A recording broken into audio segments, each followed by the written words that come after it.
Bonjour tout le monde. On se retrouve du coup dans la première vidéo que je voulais vous faire pour vous présenter le matériel que j'utilise pour faire mes colos mystères à la peinture. Alors, c'est des colos mystères, je prétends pas être une grande artiste, une grande peintre, on se calme. C'est juste des colos mystères, voilà, je trouve ça plus sympa à la peinture. Et du coup voilà, c'est pour ceux que ça intéresse, faire une petite vidéo pour vous montrer un peu le matériel que j'utilise. Alors j'ai voulu commencer pour essayer, je n'ai pas acheté de matériel puisque j'aime bien de base tout ce qui est loisirs créatifs, j'en fais beaucoup avec mes enfants. Donc j'avais déjà un stock de peinture, donc j'ai commencé à faire déjà avec ce que j'avais. Alors il y a les principales, donc celle-ci de la marque La Maison à Loisirs. C'est de l'acrylique. Elles existent en mat et je crois qu'ils la font en brillante. Ouais, ils la font également en brillante pour le rendu. Elles sont vraiment pas mal. Elles se trouvaient à l'époque, je les ai achetées chez Truffaut, aux alentours de 3-4 € le tube, il me semble. Voilà, donc c'est une super marque. Je sais pas s'ils en font encore, j'avoue que je suis pas allée voir. Mais elles sont vraiment pas mal, elles se travaillent bien et elles sont plutôt opaques. Ce qui est quand même pas mal, parce qu'il y a beaucoup d'acryliques qui sont plutôt transparentes. J'ai un gros tube de blanc, un gros tube de noir. Celle-ci, c'est de la marque PBO Studio Acrylics. Enfin, la marque PBO, mais c'est la gamme Studio Acrylics. En blanc. Et celle-ci, c'est le Franc-Bourgeois, en noir. Elles sont vraiment pas mal aussi. De toute façon, c'est des bonnes marques, hein. Si jamais vous avez envie de vous lancer, moi, je suis pas du tout déçue par ces marques-là.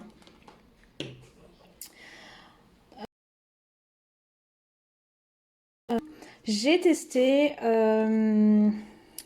les acryliques Action. Alors j'ai ces deux-là, je pense que j'avais dû acheter peut-être pour un Noël ou quelque chose comme ça.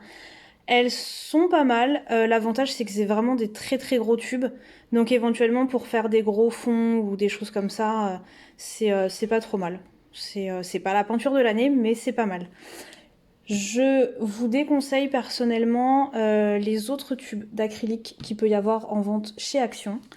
Je vais aller vous faire les photos des coffrets que j'ai testés chez Action parce que les peintures sont très très très transparentes. Alors on le sait, l'acrylique c'est transparent, mais là c'est vraiment excessivement transparent.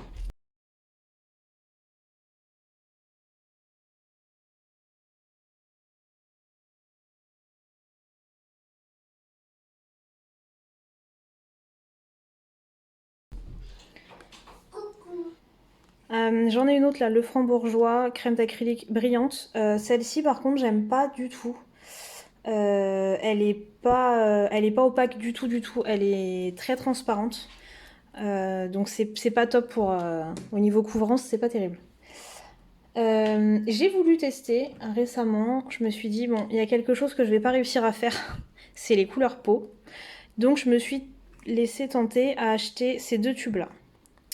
Alors, il y a la marque Daler-Rowney, qui est une très très bonne marque. Voilà. La peinture, comme vous pouvez le voir ici, le petit carré, il est à moitié rempli, donc ça veut dire qu'elle n'est pas forcément très opaque. Celle-ci, par contre, le carré est complètement plein, la peinture va être beaucoup plus opaque. Et pour les avoir testées, celle-ci est beaucoup plus opaque.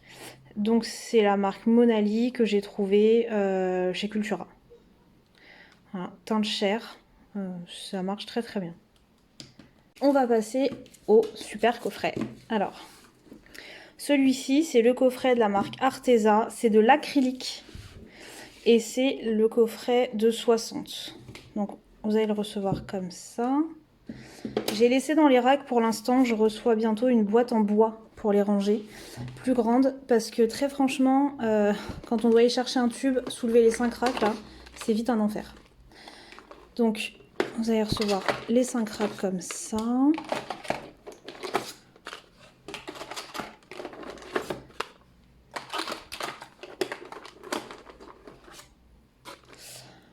Voilà. Il y a les verts. Il y a pas mal de bleu. Il y a vraiment pas mal de bleu. Ça, c'est sympa. Il y a quelques marrons aussi. C'est pas mal. Il y a des couleurs ouais, gris, un peu de marron encore. Et alors là, sur les dernières, il y a des couleurs qui sont top. Vous avez un doré, vous avez un cuivré, il y a vraiment de très très belles couleurs. Un bleu perle qui est magnifique et un argenté. Elles sont vraiment top ces couleurs-là. Sur la boîte, vous allez voir que vous avez à chaque fois l'opacité de la peinture. Pour savoir, il y a des couleurs qui sont beaucoup plus opaques que d'autres. On se débrouille avec les couleurs primaires du noir et du blanc. Mais franchement, c'est plus confort, je trouve, d'avoir pas mal de nuances. Quand on a des mélanges à faire, c'est beaucoup plus simple.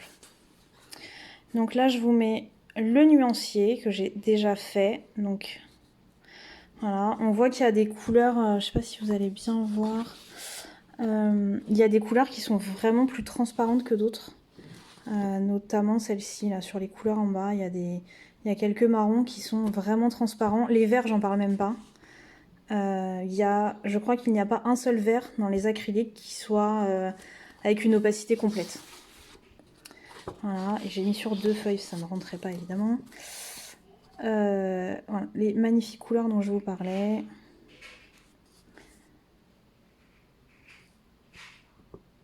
J'ai fait le tapis de jasmine avec ces couleurs-là. Là. C'est juste superbe.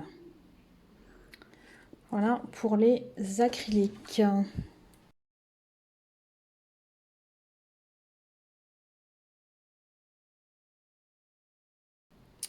Donc comme je vous le disais, les acryliques, moi j'adore parce que ça a un rendu qui est brillant, contrairement à la gouache qui a un rendu qui est très mat. Après c'est une question de goût. Le problème de l'acrylique, c'est que par contre c'est beaucoup moins opaque et moins couvrant que la gouache.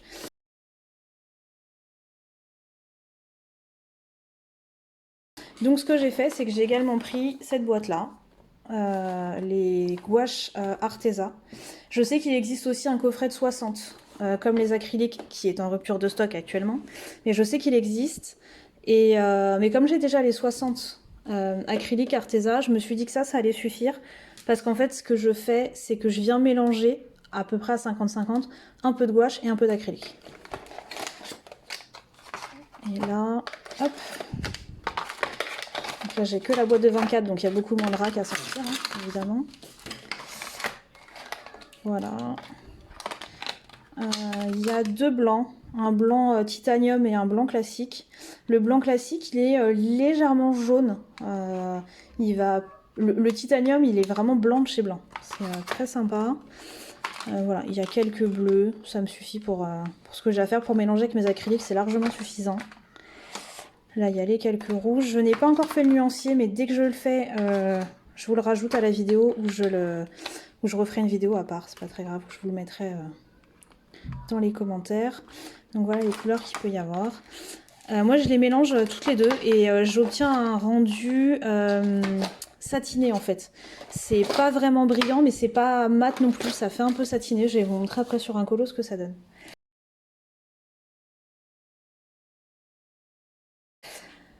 Au niveau des pinceaux, alors j'ai acheté sur le géant du e-commerce, Amazon pour ne citer que, ce lot de pinceaux. Alors ils sont par 9. J'en ai 3 là que j'utilise tout le temps, donc je ne les remets plus dans le plastique. Hein. Au début j'ai voulu faire les choses bien, les remettre dans l'emballage et tout. Sauf que je m'en sers tous les jours, donc c'est pas pratique. Vous allez avoir 3 pinceaux de chaque taille, donc 9 au total. Donc la taille 0. Je sais pas si vous voyez bien. Le 00 qui est un peu plus fin. Et le 3-0 qui est encore plus fin, qui sert vraiment pour les tout petits détails. Voilà, donc ça c'est pas mal. Et vous avez de l'avance parce qu'il y en a du coup 3 de chaque taille, donc c'est quand même pas mal. J'ai également ce Posca là, le Posca 1M. Parce que pour faire les contours noirs, je préfère les faire au Posca. C'est celui-ci, au niveau de la pointe. Voilà, celui-là, le 1M. J'ai testé au moins cher les marqueurs Monali pour les contours noirs. Je vous les déconseille parce que ils marquent pas très bien et ils ont pas un rendu très noir. Le noir n'est pas aussi vif qu'avec les Posca. Donc quand vous faites un colo à la peinture et que vous avez des super couleurs bien vives, avoir des contours un peu ternes, je trouve pas ça terrible. Ah, bon, la palette classique, il y en a qui font avec du papier directement, il y en a qui font avec des très grosses palettes. Voilà, les choses un peu classiques. Si vous voulez, moi j'utilise cette petite lampe, pareil, que j'ai acheté sur Amazon, que je clipse sur mes livres de colo. Je l'utilisais déjà quand je coloriais au crayon, mais c'est vrai que je la trouve super bien, surtout là en plus à la peinture, parce qu'on est obligé d'être très précis sur les petits détails, tout ça. Donc voilà, c'est pas comme le crayon, ça ne se gomme pas. Donc là, ouais, c'est super pratique. Voilà pour la vidéo de présentation du matériel. J'espère que ça vous a plu, que ça vous a permis d'en apprendre un peu plus sur le matériel que j'utilise. Et si vous avez des questions, n'hésitez pas, j'essaierai d'y répondre directement ou de refaire une autre vidéo.